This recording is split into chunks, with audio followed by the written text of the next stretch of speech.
Hi, this is Kerry Artak with Wicked Stocks, bringing you your daily Tesla report for Friday, June 23rd, 2023. Before I jump into the charts, just want to encourage you to please click like, please subscribe, please share content with friends and colleagues, and check out wickedstocks.com, where we offer a full suite of both daily and weekly analytical videos just like this: daily SPY, daily triple Q analysis, weekly S&P 500, weekly NASDAQ 100, weekly long bond ETF TLT analysis, and two individual stock picks every week that you never see on YouTube that cater to kind of the longer term 3 to 5 week swing trader to the near term investor out 3 to 5 months, always looking for 20% moves on the underlying stock picks. This week we put out FedEx and Airbnb. You might want to check those out at wickedstocks.com. So let's jump to the charts. Just want to clarify that after a buy signal about 4 weeks ago, after closing above this long-term channel top at 200.16,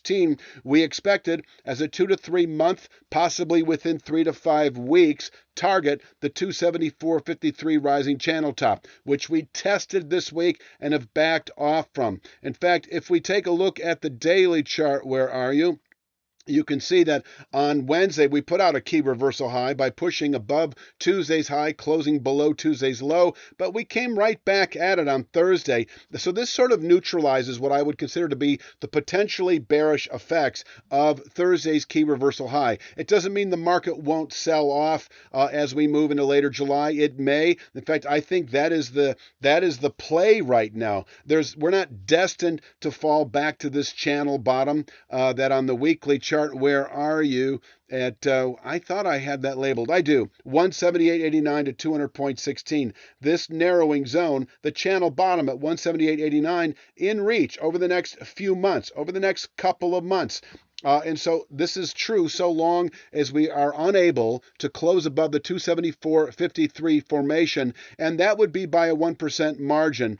So in other words, and I'll just cut to the chase here, if we close at 277.27 or higher today, Friday, at the end of the week, that is a 1% beyond 274.53, then we have a meaningful secondary buy signal. We already have a long-term buy signal. This would be a secondary buy signal that should within several weeks yield 313.60 to 314.66. So if you've done nothing, if you have no position, we close about 374.53 by the 1% margin, you may reach for 315 out of the money calls that don't expire for at least a month. And then really, I think by the end of the year, if we close above 274.53 this week by the 1% margin of 277.27 or higher, I think by the end of the year, we should retest the 414.49 all-time high that was put out. I believe that is a November 21 high. I think this high is likely to be tested in the coming months anyway, not by the end of the year, unless we close soon above this 274.53 rising channel top. Then we maintain a steadily or increasingly vertical pace, or at least the vertical pace that we've been maintaining for the last month and a half, 2 months.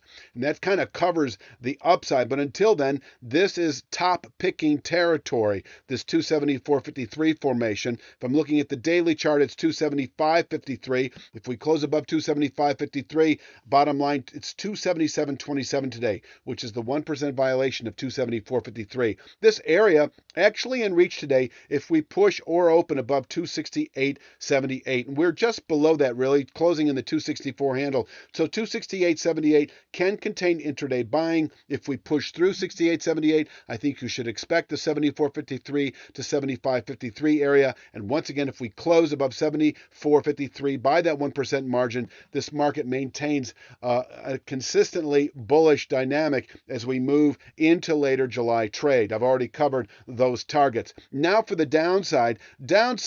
I have a downward pivot point today at 257.78. Nothing more than Wednesday's low. That is the key reversal high day. It still has some pivot point quality. If we break or open below 257.78, this mid-band structure, 245.71 to 247.48 in reach today. This is an area that I've recently reduced to 2-star support only, meaning it can contain 2 to 3 day selling pressures. From here, we could rally back perhaps into the mid 270s again within several days of doing so. But of the 2 points that you see here, 275.53 upside and 45.71 downside, it is 275.53 that is by far the most meaningful, both in terms of a secondary buy signal if settled above, and in terms of a ceiling of resistance that we have tested, and that this market is now susceptible to falling off as we move into July-August trade back to channel support that I already showed earlier on the weekly chart in the 178 handle, and that is still in reach. So I'm going to repeat myself here,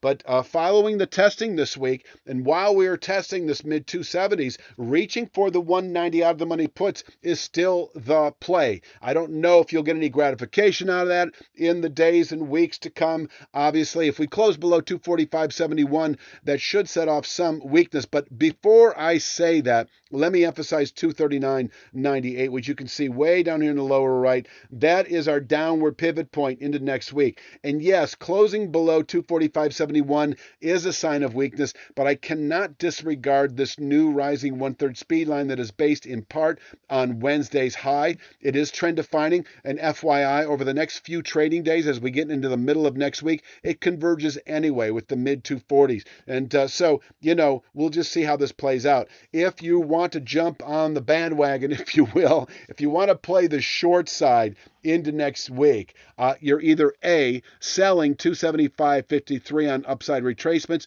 or B, you're selling a settlement today below 239.98.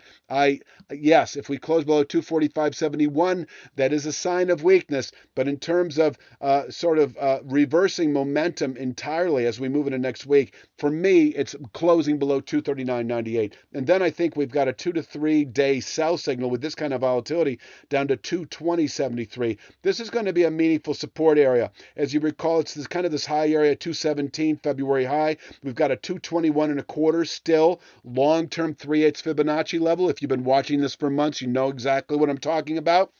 And so this is going to be an important level. I could see, and I may kind of alter things a little bit as we move into next week.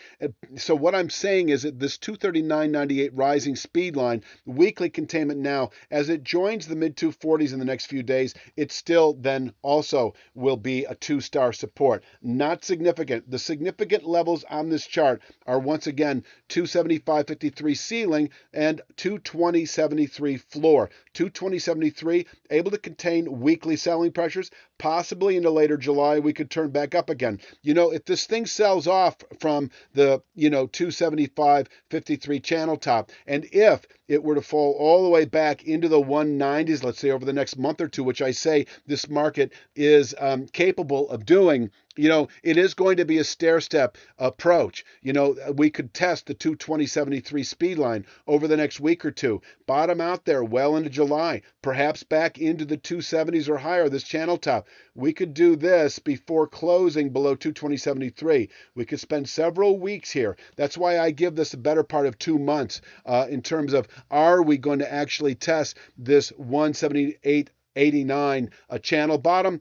2 full months, I would say. It's not going to go straight down. It's going to be stair step. We could fall into the 220s as I showed a moment ago, rally back, and then we'll just take it one day at a time at that point. But that's another play, by the way, that I see here. If we test the mid 270s, and we might today, you could reach for 220 or 225 out of the money puts that don't expire for at least several weeks. And that is the near-term options play right now to the downside. For the 3 to 5 day swing trader, it is still buying 239.98 and selling 275.53 or 274.53 on that weekly chart. That is the 3 to 5 day swing trade back and forth. If we close below 239.98, 3 to 5 day swing trade shifts bearish down to 220.73, where bottom picking opportunity presents itself not only on a weekly basis, but possibly into later July, where we could turn back up into the 250s or higher, or 270s rather, or higher higher as we move into later July. And once again, it would be a settlement below 220.73 that would accelerate the descent. And yes, closing below 220.73 over the next week or two should then yield that 178.89 rising channel bottom within about 2 to 3 weeks. And so that is pretty much all I can say to the downside. I think I have covered it. I don't think there's really anything else that I can say beyond what I already have for Friday's Tesla. I'll be back Sunday afternoon with Mondays. You have a great weekend.